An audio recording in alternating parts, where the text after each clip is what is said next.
Carl Jung believed that the endless pursuit of happiness is a modern illusion, a shallow replacement for what your soul actually craves: integration. You weren't meant to feel good all the time. You were meant to feel real, to face contradiction, to hold darkness and light in the same breath, to walk through your pain, not around it. But most people build their entire lives avoiding their own depth. They call it staying positive, protecting their peace, or manifesting high vibrations. But Jung would call it spiritual bypassing, because underneath those affirmations and curated identities are unresolved wounds: rage they never acknowledged, shame they never touched, grief they never allowed themselves to feel. You don't become whole by pretending you're already healed. You become whole by confronting what you fear will destroy you. And the people who spend their lives chasing happiness at all costs, they usually end up empty. Number confused, wearing a smile like armor, while quietly wondering why nothing ever feels real. Carl Jung believed that your purpose isn't to escape your suffering, but to understand it. Not to numb yourself with comfort, but to wake yourself up with truth. Because here's the truth: you cannot become whole until you accept you were never meant to be only one thing. Not only joyful, not only strong, not only healed, but human. And that means you'll cry when you should be working. You'll feel resentment toward the people you love. You'll contradict yourself. You'll fall apart, even when everything looks fine. That's not failure. That's the beginning of real transformation. So if you're tired of chasing happiness and feeling more lost the faster you run, stay with me. Because in part two, we'll talk about the shadow self and why the version of you that you're most afraid of might be the key to everything you're searching for. What if the parts of you you're most ashamed of are the only parts of you that are truly honest? Carl Jung called it the shadow, the unconscious self, made up of everything you refuse to acknowledge, everything you've buried, denied, and disowned. It's your rage, your jealousy, your lust, your need to control, your secret craving to be seen, envied, admired. It's the side of you you've learned to hide. Not because it's evil, but because the world told you it was unacceptable. So you tucked it away. You wore the mask. You played the role of the good one, the strong one, the unbothered one. But what Jung realized, and what so few people have the courage to confront, is that the shadow doesn't disappear just because you ignore it. In fact, the more you suppress it, the more power it gains. It will leak out in your passive aggression, in your self-sabotage, in the way you project your pain onto others, in your addictions, your obsessions, your toxic cycles. You'll see it in the people you hate for no reason. You'll feel it when you get unreasonably angry over something small. You'll catch glimpses of it in the dreams you pretend not to remember. The shadow always finds a way out. And until you make the unconscious conscious, it will rule your life, and you will call it fate. That's what Jung warned us about, not in theory, in reality. Think about it. How many times have you said, "I don't know why I keep doing this. I don't know why I push them away. I don't know why I blew it up when it was finally going well." You don't know, because the part of you that made the decision wasn't you. It was the you you've refused to meet. And here's the uncomfortable truth: every person you resent reflects the parts of yourself you haven't yet accepted. The narcissist you hate, he reminds you of the selfishness you weren't allowed to express. The liar who betrayed you, she reflects the dishonesty you practice every time you say you're fine when you're breaking. The people who trigger you the most, they are your greatest teachers, not because they're right, but because they show you what you've denied in yourself. Jung believed that healing doesn't happen through light alone. It happens when you bring light to the darkness. But most people never get that far.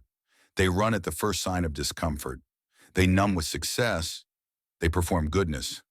They convince themselves that staying in control is the same as being okay. But the shadow doesn't care about your performance. It doesn't want to destroy you. It wants to be seen. It wants you to sit in the quiet and admit, yes, I am jealous sometimes. Yes, I want attention. Yes, I feel rage. I feel fear. I feel small. Not to act on it, not to indulge in it, but to understand it. Because when you look into the shadow and you don't look away, something incredible happens. The shame begins to dissolve. The fear starts to soften, and you realize that the part of you you've been running from is the very part that holds the power you've been begging for. Creativity, intensity, boundaries, drive, fire. It all lives in the shadow. Every artist who paints something eternal, every speaker who moves millions, every leader who changes history, they all learned how to speak to the parts of themselves that other people avoid. Because Jung believed that your true self isn't the polished, happy, presentable one. It's the one that knows how to stand in the dark and stay conscious. To be whole is to include your chaos. To know it, name it, integrate it. Because if you don't, you'll spend your life being ruled by the part of you you're too afraid to look at. Not because it's evil, but because it's real. And real is always terrifying until it becomes familiar.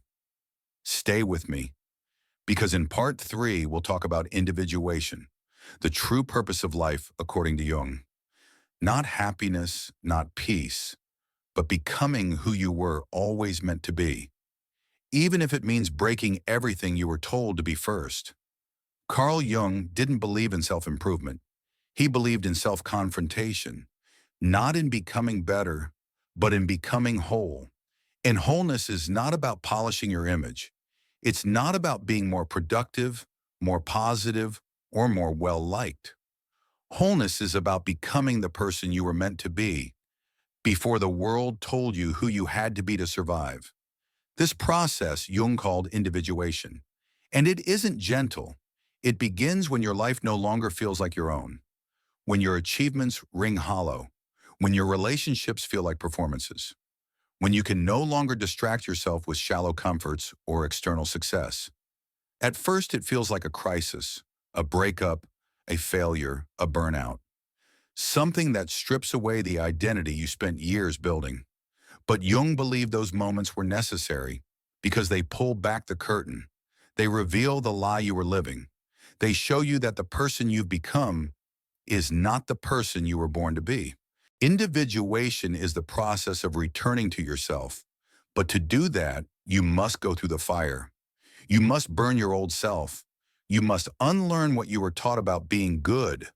You must question your values, your faith, your family's expectations.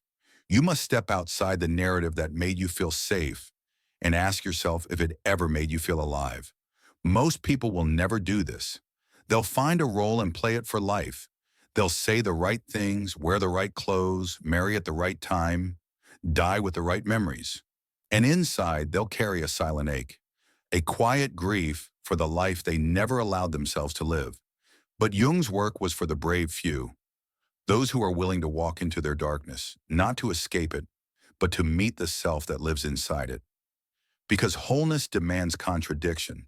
You cannot be fully alive without owning your rage. You cannot be deeply loving without acknowledging your capacity for cruelty. You cannot claim your strength until you've stood in the depths of your weakness and chosen to rise anyway. The path to wholeness requires you to feel it all: the jealousy, the guilt, the sexual impulses, the narcissism, the hunger for recognition, the fear of being nothing. Jung didn't want you to fix these things.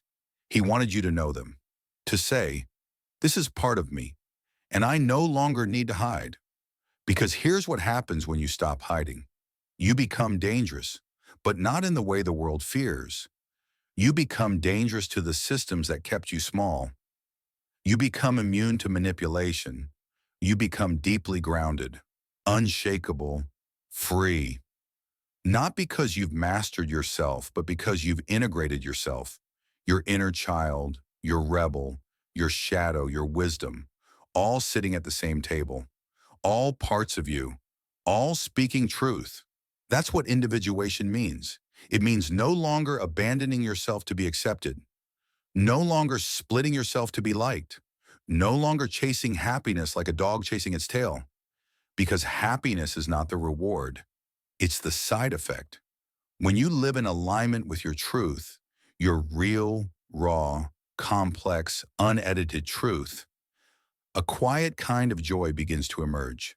Not the loud kind, not the Instagram kind, the kind that lives in your bones. It's not always pretty, it's not always peaceful, but it's real. And that, Jung believed, is infinitely more valuable than happiness.